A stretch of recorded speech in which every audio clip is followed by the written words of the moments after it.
Hello friends, welcome to my channel. ఈరోజు మన topic వచ్చి ఎండాకాలంలో చల్లదనాన్ని ఇచ్చే ఎయిర్ కండిషనర్స్ అండ్ ఏసీ వాడడం వల్ల వచ్చే షాకింగ్ పవర్ బిల్స్. ముందు నేను చెప్పే పాయింట్స్ అన్ని క్లియర్గా అబ్జర్వ్ చేయండి. ఆ తర్వాత మీ ఏసీని సర్వీసింగ్ చేయించాలా వద్దా అన్నది మీ ఇష్టం.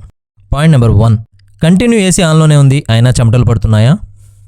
పాయింట్ నెంబర్ 2, ప్రతి నెల మీ పవర్ బిల్ కొత్త రికార్డ్స్ని క్రియేట్ చేస్తుందా? పాయింట్ నెంబర్ 3, అరగంటలో కూల్ అవ్వాల్సిన రూము గంటన్నరైనా కూడా కూల్ అవ్వడం లేదా? పాయింట్ నెంబర్ 4, మీ ఏసీ కొన్న మొదట్లో ఎలా కూలింగ్ ఇచ్చిందో అలాంటి ఫ్రెష్ ఎయిర్ మళ్ళీ పొందాలనుకుంటున్నారా? అయితే ఈ వీడియో మీకోసమే.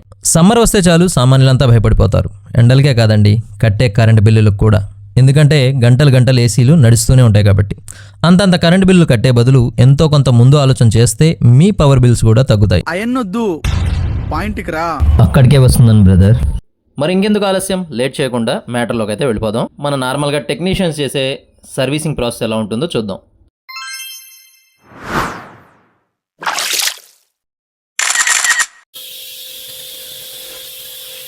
మీ ఇంటికి వచ్చిన టెక్నీషియన్ ముందుగా ఎయిర్ కండిషనర్ యొక్క ప్యానెల్స్ అన్నింటినీ ఓపెన్ చేస్తారు.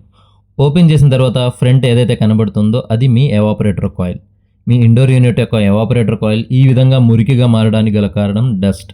ఈ డస్ట్ అంతా ఎక్కడి నుండో రాదండి, బయట వాతావరణంతో కానీ బయట జరిగే పరిణామాలతో కానీ దీనికి సంబంధమే ఉండదు. మన రూమ్లో ఉన్న డస్ట్, మన బట్టల మీద కానీ మన ఇంట్లో ఉన్న వస్తువుల మీద కానీ ఉన్న డస్ట్ అనే ఇది అబ్జర్వ్ చేస్తూ ఉంటుంది. అంటే ఎయిర్ ఫ్లో లాగుతున్నప్పుడు ఇండోర్ యూనిట్ కాయిల్ మీదుగా లాగుతుంది. ముందు ఫిల్టర్ బ్లాక్ అవుతుంది. ఒకవేళ మనం ఫిల్టర్లు ఎప్పటికప్పుడు క్లీన్ చేసుకుంటున్నాం అనుకోండి, ఈ కాయిల్కి పట్టే డస్ట్ చాలా తక్కువగా ఉంటుంది. అదే మనం ఫిల్టర్లు క్లీన్ చేసుకోవట్లేదు అనుకోండి, ఈ ఎవాపరేటర్ కాయిల్ కూడా టోటల్గా బ్లాక్ అయిపోతుంది. ఈ ఎవాపరేటర్ కాయిల్ బ్లాక్ అవడం వల్ల ఎయిర్ ఫ్లో తగ్గుతుంది. తర్వాత మీకు ఏదైతే కనబడుతుందో అది బ్లోయర్, ఇండోర్ యూనిట్ యొక్క బ్లోయర్. ఈ బ్లోయర్ కూడా మీకు కనబడుతుంది కదా, బ్లాక్ అయిపోయి ఉంది. ఇది బ్లాక్ అయిపోవడం వల్ల ఏం జరుగుతుంది, ఫ్రెష్ ఎయిర్ అయితే పైనుండి వచ్చింది, ఫిల్టర్లు ఆపుతున్నాయి, ఆ తర్వాత ఎవాపరేటర్ కాయిల్ ఆపుతుంది. ఈ రెండు బ్లాక్ అయిపోయినాయి. ఇంకా ఎయిర్ ఫ్లో ఆల్రెడీ తగ్గిపోయింది. సో ఈ రెండు క్లీన్ కాకపోవడం వల్ల ఇప్పుడు బ్లోయర్ కూడా బ్లాక్ అయిపోయింది. ఫలితంగా ఇంకా ప్రెషర్ అనేది తగ్గిపోతుంది. మీ ఇంట్లో వచ్చే ఫ్రెష్ ఎయిర్ని అది లాక్కున్నాక డెలివరీ అనేది ఏదైతే బ్లోయర్ బయటికి పంపాలో ఆ గాలి పూర్తిగా పంపలేదు. ఫలితంగా ఒక నాయిస్ అనేది వస్తూ ఉంటుంది. మీకు అప్పుడప్పుడు ఇండోర్ యూనిట్లో వర్క్ అవుతున్నప్పుడు ఒక డిఫరెంట్ సౌండ్ వస్తూ ఉంటుంది, ఎయిర్ ఆగి వస్తున్నట్టు.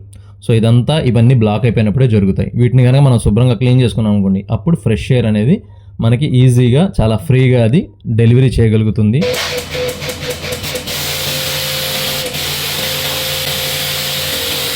సర్వీసింగ్ కోసం ఏదైతే కవర్స్ యూస్ చేస్తున్నారో ఆ కవర్ అనేది దీనికి తొడిగి ముందు ప్లెయిన్ వాటర్తో క్లీన్ చేస్తాం టోటల్గా. ఇప్పుడు కూడా మీకు కనబడుతుంది కదా, ప్లెయిన్ వాటర్తో క్లీన్ చేస్తాము. క్లీన్ చేసినప్పుడు ఈ డస్ట్ అంతా, ముందుగా పట్టిన డస్ట్ అంతా బయటకు వచ్చేస్తుంది. ఈ నల్లగా వచ్చే డస్ట్ అంతా కూడా మీ రూమ్లోదేనండి, మీ ఎయిర్ కండిషనర్కి పట్టిన డస్టే. ఇది కంటికి కనబడదు. ఎప్పుడైతే మనం క్లీన్ చేయించుకుంటామో పర్ఫెక్ట్గా అప్పుడు మాత్రమే బయటకు వస్తుంది. ఇలా వచ్చిన డస్ట్ మొత్తాన్ని క్లీన్ చేసేసిన తర్వాత మళ్ళీ ఇప్పుడు దీనికి సోప్ వాటర్ అప్లై చేయాలా, అంటే షాంపూ వాటర్ అప్లై చేయాలా, లేదా మనం వాడే ఫోమ్ ఏదైతే కెమికల్ అంటూ ఉంటారో కాయిల్ క్లీనర్ కెమికల్ వాడాలా లేదా అనేది అప్పుడు టెక్నీషియన్ డిసైడ్ అవుతారనమాట. ఫోమ్ క్లీనింగ్ అని చెప్పి వాడేస్తూ ఉంటారు. అవసరమైతేనే వాడాలి. ఇండోర్ ఎవాపరేటర్ కాయిల్ తొందరగా పాడైపోయే ఛాన్సెస్ ఉంటాయి. ఎందుకంటే అవసరం లేకుండా మనం కెమికల్ని అప్లై చేయడం వల్ల కాపర్ వీక్ అయి లీక్లు వచ్చే ఛాన్సెస్ ఎక్కువగా ఉంటాయి. కాబట్టి టెక్నీషియన్ సలహా మేరకే మీరు కాయిల్ క్లీనర్ని వాడండి, లేదా నార్మల్ షాంపూ వాటర్తో కానీ ప్లెయిన్ వాటర్తో కానీ సర్వీసింగ్ చేయించుకుంటే చాలా బెటర్గా ఉంటుంది. సో ఈ విధంగా షాంపూ వాటర్తో టోటల్గా క్లీన్ చేసేస్తాము. అవసరమైతే ఫోమ్తో కూడా క్లీన్ చేస్తాము.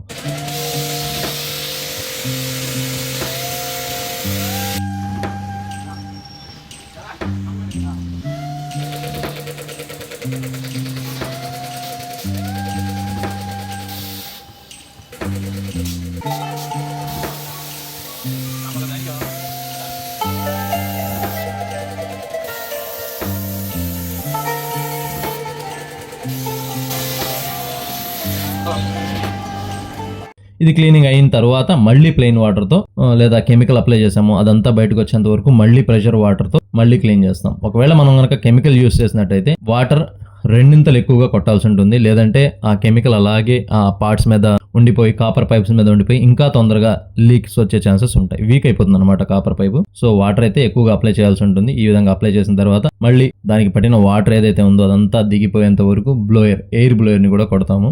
పక్కనే ప్రింటెడ్ సర్క్యూట్ బోర్డు కూడా ఉంటుంది. ఇండోర్ యొక్క వాటర్ యొక్క డ్రాప్స్ ఏమైనా పడ్డాయనే ఉద్దేశంతో టోటల్గా ఎయిర్తో క్లీన్ చేస్తాం అనమాట, ఎయిర్ బ్లోయర్తో. సో లోపల పార్ట్ వరకు ఇలా క్లీన్ అయిపోతుంది. ఇదంతా ప్రాసెస్ చాలా టైం పడుతుంది. మీకు వీడియోలో చాలా లెంగ్త్ తక్కువ చేసి చూపిస్తున్నాను.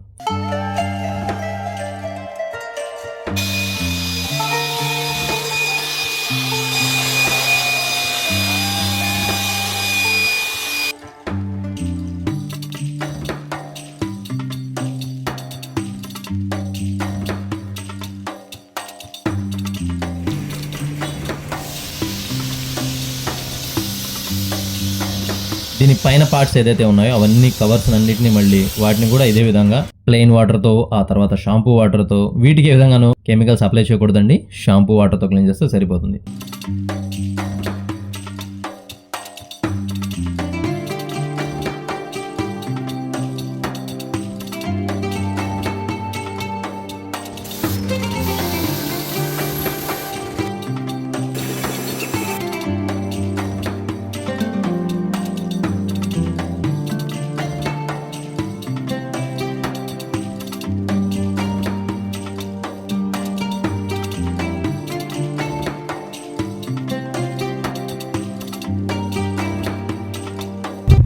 అప్పుడే అయిపోలేదండి, ఇంకా ఉంది. మన అవుట్డోర్ సర్వీసింగ్ ఎలా చేస్తామో కూడా తెలుసుకోవాలి కదా. అయితే మధ్యలో నేను ఎందుకు వచ్చాను అంటే, ఈ వీడియో మీకు నచ్చితే లైక్ చేయండి, కామెంట్ చేయండి, అలాగే మీకు నచ్చిన వారికి, తెలిసిన వారికి, ఫ్రెండ్స్కి, రిలేటివ్స్కి అందరికీ షేర్ చేయండి. వారు కూడా ఫ్రెష్ ఎయిర్ పొందాలి, వారి పవర్ బిల్స్ కూడా తగ్గాలి కదా. సో నెక్స్ట్ పార్ట్ ఏంటండి, వీటన్నిటి మళ్ళీ ఫిక్స్ చేయాలి. అలాగే బయట అవుట్డోర్ యూనిట్ దగ్గరికి వెళ్ళాల్సి ఉంటుంది. అపార్ట్మెంట్స్లో అనుకోండి, అవుట్డోర్లన్నీ బయటే ఉంటాయి. వాటి వరకు మనం వెళ్ళలేము, తాళ్ళేసుకొని దిగి సర్వీసింగ్ చేయాల్సిన అవసరం అయితే ఉండదు. బయట పక్కన గాల్లో ఉండడం వల్ల అవి ఎండకి, వానకి, వాటికి పట్టిన దుమ్మంతా వెళ్ళిపోతూ ఉంటుంది. సో 50% పట్టే ఛాన్సెస్ ఉంటాయి. అవసరమైతేనే తప్ప సర్వీసింగ్ కోసం దిగాల్సిన అవసరం ఉండదు, రిస్క్ చేయాల్సిన అవసరం అయితే ఉండదు. అదే మీరు కారిడార్స్లో కానీ లేదా ఏదైనా అటకల మీద కానీ యూనిట్స్ అనేది పెడితే ఖచ్చితంగా సర్వీసింగ్ చేయించాల్సిందే. ఎందుకంటే బయట వాతావరణంలో కన్నా కూడా క్లోజ్డ్ వాతావరణంలో ఉన్నప్పుడు డస్ట్ని తొందరగా అబ్జర్వ్ చేస్తాయి ఈ అవుట్డోర్ యూనిట్స్ కూడా. సో ఈ అవుట్డోర్ యూనిట్స్ని కూడా మేము వాటర్ అప్లై చేయడమా లేదా ఎయిర్ అప్లై చేయడం అనేది జరుగుతుంది. ఎయిర్ బ్లోయర్తో ఎయిర్ కొట్టేస్తాము, లేదా వాటర్ గన్ సర్వీస్తో. ఒక టెక్నిక్తో టెక్నీషియన్ మాత్రమే చేయగలడు. అంటే మనం వాటర్ కొడుతున్నాం కదా, సో ఎప్పుడైనా మనం కూడా ఒక వాటర్ ట్యూబ్ పెట్టి కొట్టేద్దామని అనుకోవద్దు. ఎందుకంటే దీనిలో కూడా అవుట్డోర్ యూనిట్స్లో కూడా ఇన్వర్టర్ మోడల్స్ అయితే వాటిల్లో కూడా పీసీబీలు ఉంటాయి, ప్రింటెడ్ సర్క్యూట్ బోర్డులు వాటిలో కూడా ఉంటాయి, డీసీ కన్వర్టబుల్ మోటార్స్ ఉంటాయి. ఇవన్నీ షార్టేజ్ అయ్యే ప్రమాదం ఉంటుంది ఒకవేళ మీరు కనుక తెలియక వాటర్ని అప్లై చేస్తే. అవసరమైతే ఒక్కోసారి దాని పార్ట్స్ని కూడా, ఏదైతే మదర్ బోర్డ్స్ ఉంటాయో వాటన్నిటిని కూడా రిమూవ్ చేసి, ఫ్యాన్ మోటార్ని రిమూవ్ చేసి కూడా సర్వీస్ చేస్తారు, తప్పని పరిస్థితుల్లో అయితేనే తప్ప. ఇప్పుడు మనం కనుక ఏసీ ఆన్ చేస్తే 100కి 100% ఫస్ట్లో ఏ విధంగా అయితే కూలింగ్ వచ్చిందో అలాంటి కూలింగ్ని అందిస్తుంది. ఎయిర్ ఫ్లో అనేది 50% నుండి 100%కి మారిపోయినప్పుడు ఖచ్చితంగా రూమ్ అనేది చాలా తొందరగా కూల్ అవుతుంది. ఫలితంగా మీ పవర్ బిల్ 100కి 100% తగ్గుతుంది. కాబట్టి ఈ విషయాన్ని బట్టి మీకైనా అర్థమై ఉంటుంది కదా, సర్వీసింగ్ చేయించుకోవాలా వద్దా అని.